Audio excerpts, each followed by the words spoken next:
Olá, meu nome é Loreta, ginecologista e obstetra.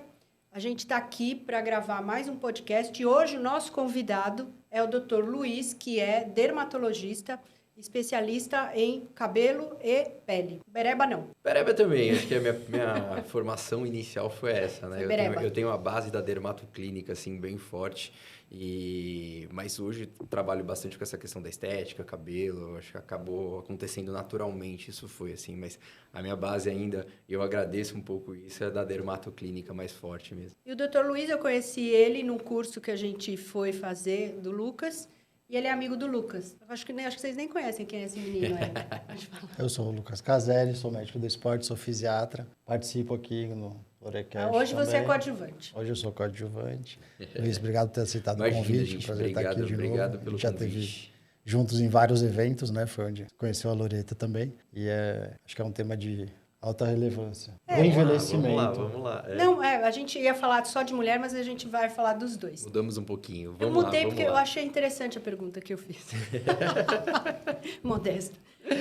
Eu te perguntei duas coisas. Falei assim, a mulher quando envelhece, a falta do estradiol faz com que a pele fique mais fina, ela perde uma certa textura. Com certeza. E se isso para o homem é parecido ou não? Dá mais trabalho tratar a mulher, mas e o homem? Como que é o planejamento do envelhecimento da pele do homem? É muito diferente, porque eu acho que a queda da testosterona no homem, ela é quase não há um impacto na pele. A gente talvez teria os outros que nós chamamos de espossomas, né? Os outros fatores externos, como o sol, o tabagismo, o tipo de pele mais morena, envelhece menos, e a idade cronológica para o homem conta muito. E para a mulher é uma injustiça biológica, assim, eu falo que quando ela chega na fase da deficiência de estrogênio, os estudos mostram que 30% do colágeno vai embora em 5 anos. Isso não acontece com o homem. Então, é muito diferente, assim, é muito mais fácil manter uma pele masculina mais rígida do que a pele feminina. A pele feminina tem uma tendência maior a ficar mais fina e ficar mais flácida. É mais difícil. Além de ficar mais flácida e acabar tendo esse problema todo, ela perde em qualidade de cicatrização frente ao procedimento? Perde porque a cicatrização ela vem principalmente das células da camada basal da epiderme, que é a última camada da pele. E é justamente essa camada que afina. Que afina. Que é a camada de pele que não para de produzir. A gente vai conseguir reproduzir esse pensamento, por exemplo, unha fica mais fraca, porque a unha é um processo de epiderme. É uma queratina que é diferente, mas é uma queratina. Cabelo é um processo de epiderme. Ele é a produção de uma epiderme diferenciada que nós temos no couro cabeludo. Então, se a epiderme fica mais fina, a unha vem mais fina, vem mais frágil, fica toda caneladinha, sabe? Descascando. E o cabelo vem mais fino. E soma-se a muitos fatores que estão acontecendo nessa época para mulher e para cabelo. Eu gosto de explicar para os meus pacientes de cabelo que nunca tem uma causa só. A gente nunca tem uma causa que seja definindo a queda de cabelo. Pelo menos no mínimo 5, mas tem uma que predomina. A gente pode colocar a queda natural. A gente tem uma média aí no Brasil hoje, mais ou menos uns 100 fios que caem por dia. É mais ou menos a média do brasileiro. É difícil da gente quantificar isso, tá? Existem alguns estudos e tem um pessoal que faz questão de contar quantos cabelos caem. Tem O japonês, não é Coloca isso? aquele porcelanato branquinho no chão da Tem um casa. japonês, ele tem isso, eu não vou lembrar o nome dele agora. Eu também não, mas ele tem um monte Mas ele de... conta, e a média é essa. E é legal que a gente está usando os dados dele, porque assim, ele tem um cabelo comprido e ele consegue contar, e ele é enorme, assim. E a queda de cabelo dele, ele sempre fala, é normal. Então a gente tem essa queda normal, a gente tem o envelhecimento do cabelo, é uma fase nessa deficiência de estrogênio da mulher, por exemplo. O cabelo está envelhecendo, né? Então ele fica mais fino, ele fica mais quebradiço, ele tem menos retenção de água. Então ele fica mais encaracolado, mais enrolado, ele fica mais grosso, assim, em relação a não reter tanta água. A gente tem as questões genéticas que podem acontecer naturalmente, então essa sensibilidade maior, um pouco de DHT que pode acontecer ali, né? Essa conversão um pouco que a mulher faz. Algumas têm mais genética para isso, outras têm menos, mas sempre há esse fator. E aí vem um fator brutal, que é a deficiência de estrogênio, que aí para a mulher pode ser uma grande onda de queda de cabelo nessa fase. Né? E por que a mulher se cuida mais? É uma questão cultural ou porque o homem, ao ver menos essa agressividade no envelhecimento, ele não te procura? Isso aumentou? Hoje aumentou, mas ainda hoje no meu consultório, por exemplo, eu até olhei antes de vir, eu tenho 64% de mulher e o resto homem. Eu acho que até tenho alto o índice de homem pelo fato de eu ser homem. Então eles me procuram mais e eu atendo bastante essa questão de doença e eles acabam se sentindo mais à vontade comigo em fazer alguma coisa, porque o homem quando faz algum procedimento estético ele não fala, né? Não é igual a mulher. Eu falo. Ele fala. Eu faço. Não, eu fiz Ele é meu dermatologista, eu vou lá e eu faço. Aliás, a gente preciso tem voltar. que se ver. Mas eu acho que há uma pressão maior em cima da mulher. Mas, por exemplo, o homem faz menos procedimento estético que mulher? Porque mulher é assim, se você falar, ela faz tudo, né? Preenchimento, fio, laser, aquele bando de creme. Homem faz menos. Uma coisa que eu odeio em vocês é, pra que prescreve tanto creme, gente? Eu não sou assim. Não? Não. Ai, que milagre. E elas adoram quando eu falo, olha, se prepara porque a minha receita vai ter 4 itens, no máximo. Quais são esses 4 itens? Creme da noite, creme do dia, sabonete, e aí esse creme do dia pode ter um antioxidante e o protetor solar. Perfeito. É isso. Qual que você usa?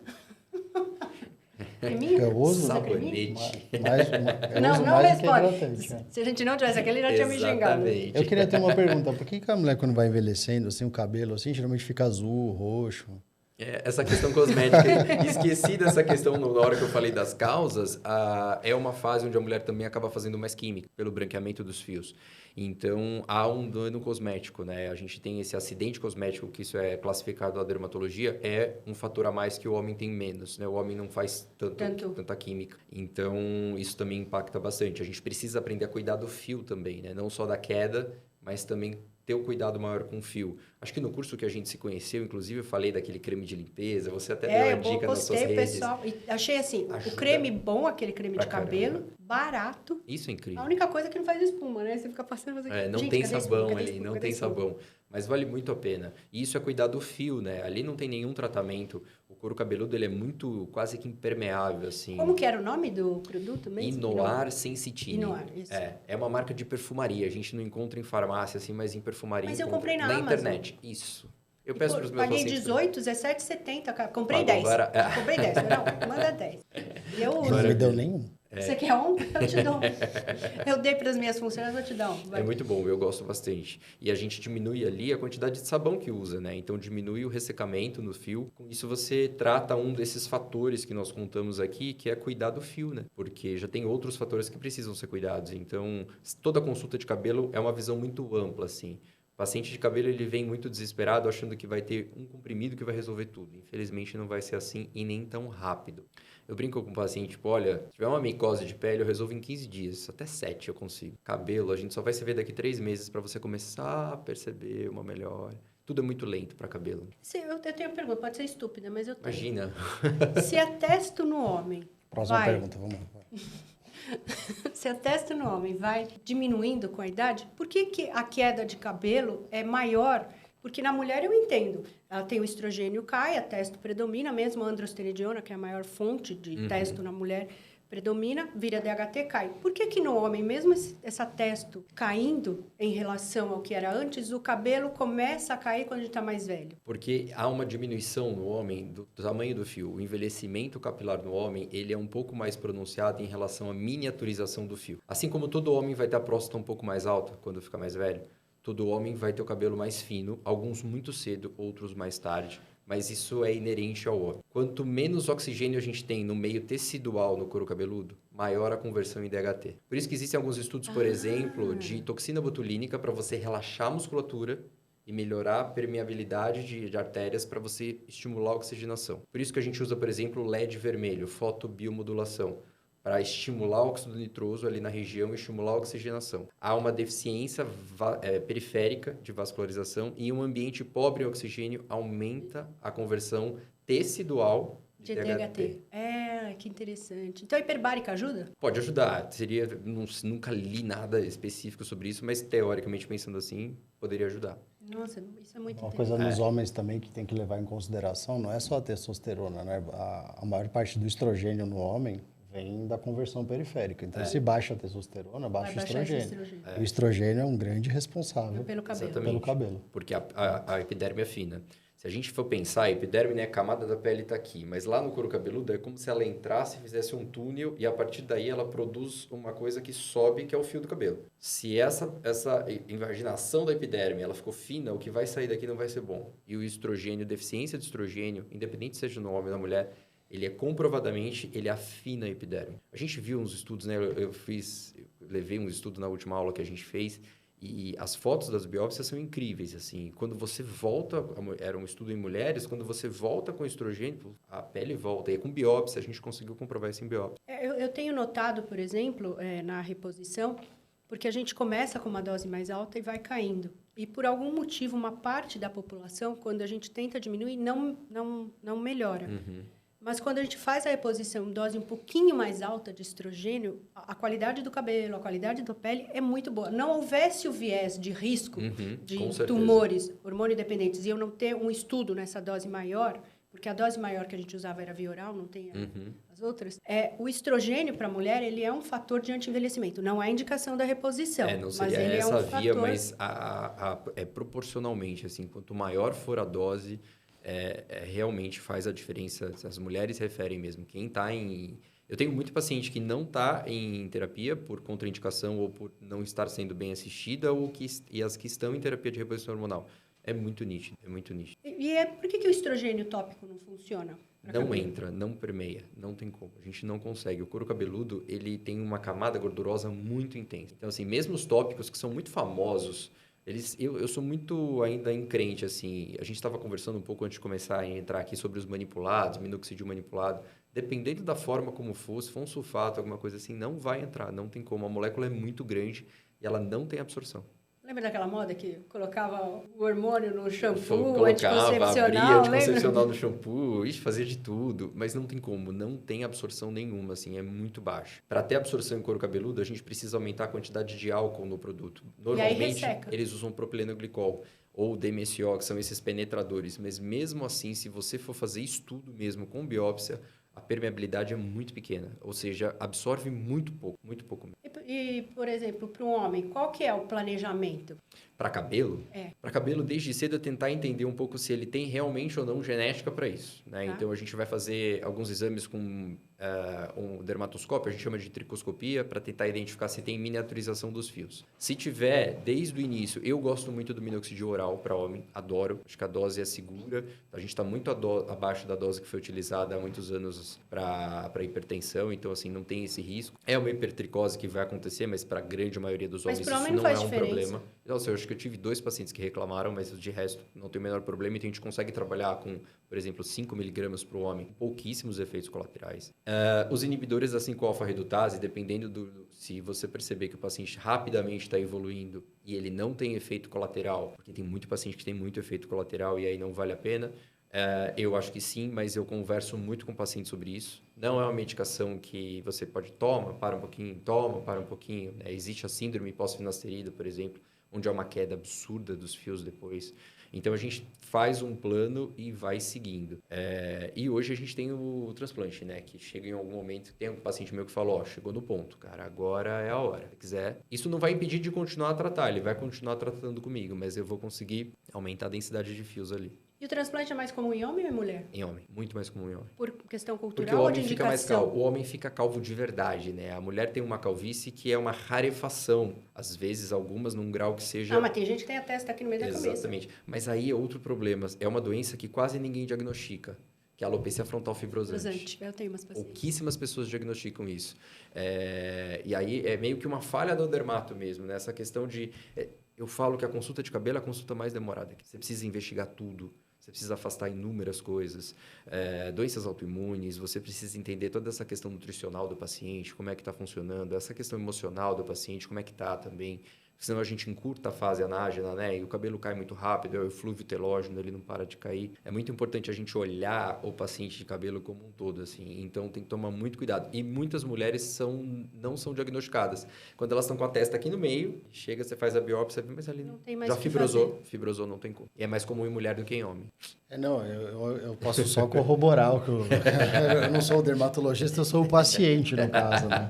Então, realmente, o minoxidil eu notei que tem o efeito colateral, vamos dizer assim, né? Aumenta o crescimento de pelo geral mesmo, né? De uma maneira controlada, acho que não é nada demais também. E segura bastante a queda também, né? Eu fui um dos pacientes que tive problema com a finasterida. Você teve problema com a finasterida no MMP. Quase fiz um relato de caso dele. Eu ia fazer isso. Eu já tinha tomado anteriormente a finasterida oral e, nossa, parecia que eu tinha morrido ali, me desligaram da tomada. E aí, assim, parei de tomar, nunca mais lembrei disso, né? A gente começou a fazer o tratamento, que é o tratamento com... Aquele que é parece uma máquina de tatuagem. Sei. A concentração... Isso, a concentração é muito baixa. E assim, há uma absorção sistêmica, mas é muito baixa. 0,17 miligramas. É muito baixa. E aí teve um dia que ele falou assim, Luiz, dá uma caprichada aí, eu acho que não tá ficando bom. E aí, literalmente, eu fui e então absorveu mais. Nossa, na próxima consulta ele sentou e falou, para, eu saí daqui... Vai morrer. Mas o que você sentiu? Explica para as pessoas. Nossa, é uma sensação de hipogonadismo quase, assim mesmo. Tirar da tomada, né? Te tira da tomada, você fica sem energia, tipo, a libido fica horrível, teu raciocínio fica lento, tipo, você fica sonolento o dia inteiro, assim, realmente uma sensação muito, muito ruim, assim, da finasterida, né? Porque vai acabar te tirando parte da função de que seria aí da testosterona. Eu acho que tem paciente que não lida muito bem com isso mesmo, não tem como. E assim, eles são muito sensíveis a isso. Mesmo trocando pela dutasterida, eu acho que ainda tem esses pacientes que, por exemplo, você seria um paciente que a gente não conseguiria fazer. E usando o testo em altas doses, qual é o índice de calvície que leva o homem a abandonar o tratamento ou isso não acontece? Aí é uma questão...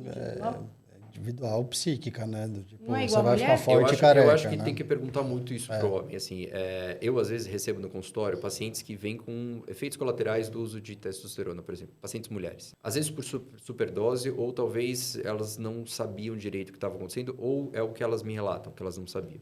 A grande maioria diz, quando eu sento e abro o jogo, eu falo, olha, está acontecendo isso, por isso.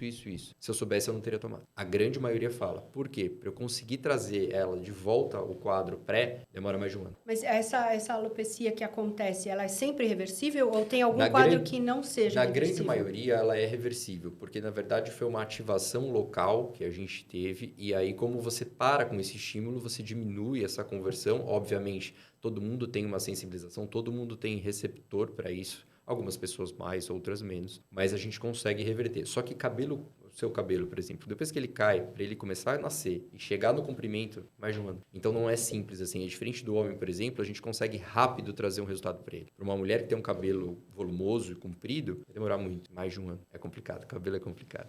Segundo o professor Vilmar, mulher gosta de duas coisas, bolsa e cabelo. Exatamente. É poderoso para a mulher, né?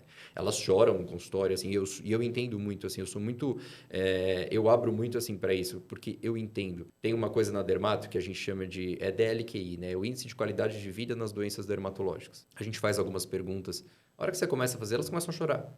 Você já deixou de fazer alguma coisa por causa disso?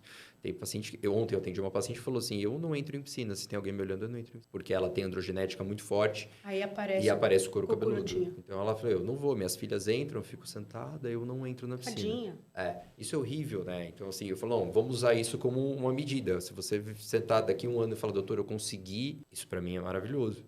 Então, é muito importante acolher dessa forma, né? O atendimento de cabelo, eu acho que envolve não só essa questão...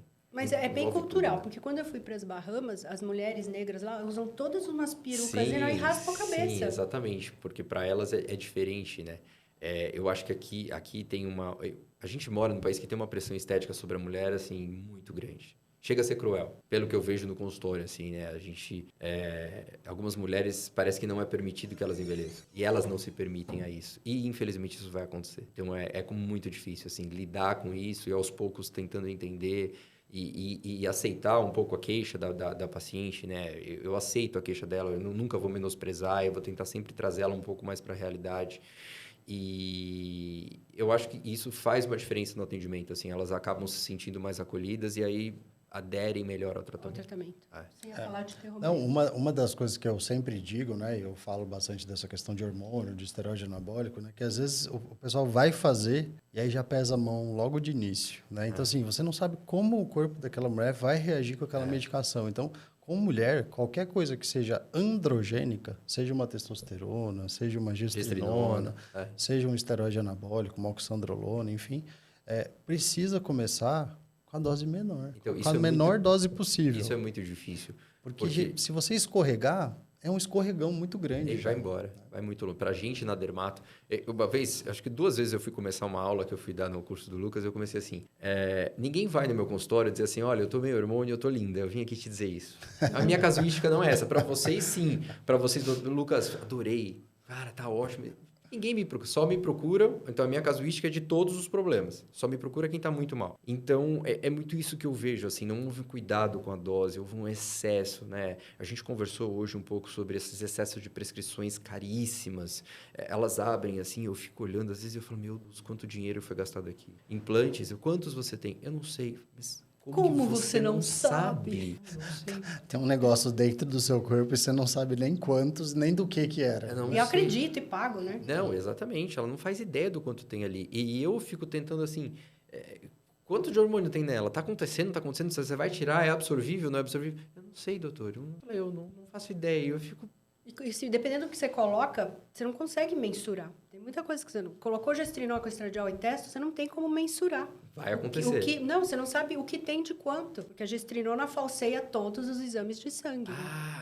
O estradiol e a testo são muito fiéis. Mas quando a gente põe uma gestrinona no meio, a avaliação laboratorial, você não tem mais como fazer. Você tem que usar o raciocínio inteiro, senão não vai. Aí você imagina, por exemplo, pra gente na dermato, isso é um mistério, porque a gente não tem esse estudo tão grande assim na questão hormonal. A gente espera que eles venham dos outros especialistas prontos para isso. Eles vêm perdidos, com muito efeito colateral. E nesses pacientes do cabelo que você tem, quanto esse tratamento é para o resto da vida?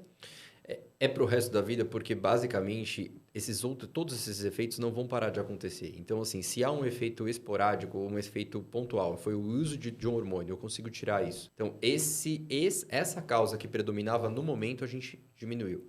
Mas as outras causas não vão parar de acontecer. E a dieta muda alguma coisa? Muda. O quê? Dietas muito restritivas, principalmente em proteína. Essas dietas malucas. Teve uma época que tinha uma dieta que tinha um tal de maçã, Apple Day. A dieta do HCG.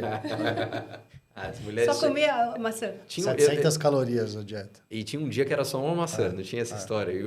Mais uma do Apple Day. Teve uma que quebrou o braço, porque ela desmaiou na esteira. Nossa. Porque no dia só comia uma maçã. Bom, e essas pacientes chegavam, elas faziam assim, ó. Porque a desnutrição, a queda de cabelo, não vai para lá, né? O nutriente não vai, não tem como. Então, essas dietas muito restritivas e com baixa proteína. Há uma tendência maior agora, o Lucas é vegano e um vegano exemplar, né? Fala muito de proteína, mas há uma tendência de fazer isso de uma forma muito irracional hoje. Eu vejo isso no consultório, alguns não adolescentes. Orientado, né? Não orientado, fazendo, perfeito. Né? E aí, basicamente, você para de comer proteína. É o que acontece. Basicamente, você para de comer proteína. Queratina é proteína. Para a gente fazer diferenciação epidérmica, eu preciso de proteína. Se você não tem proteína, a pele fica mais seca. E aí, aquele famoso desnutrição que a gente estuda na faculdade, né? Aquela desnutrição, aquela pele seca, opaca, isso vai acontecer com o cabelo. Isso acontece bastante também. Baixa de ferro, baixa de ferritina, a gente vê bastante isso. A vitamina D, eu acho que impacta bastante. Quando a gente sobe um pouco ela, eu percebo que as mulheres, os homens também têm uma queda de cabelo maior. Existem algumas alopécias autoimunes, tipo aquela areata, sabe? Que faz aquela rodinha sem cabelo nenhum. A gente tem estudos bem importantes com baixa de vitamina D, pacientes com vitamina D 5, 6 e apresentam esse tipo de queda de cabelo. Eu acho que nutricional tem muito isso. Hoje eu acho que tem menos dieta maluca na história aí. Mas eu acho que a gente passou por... Eu sou... Bom, a gente é meio contemporâneo. Sim. Eu sou de uma época que a gente teve essa moda dessa dieta aí que as pessoas não comiam nada. Aí vinha muito história, o consultório enchia. E jejum, né? Jejum de muito tempo, né? E é muito sem assistir, né? Sem Muita assistir, gente né? sem... O jejum tem os seus benefícios, obviamente, né? Ninguém...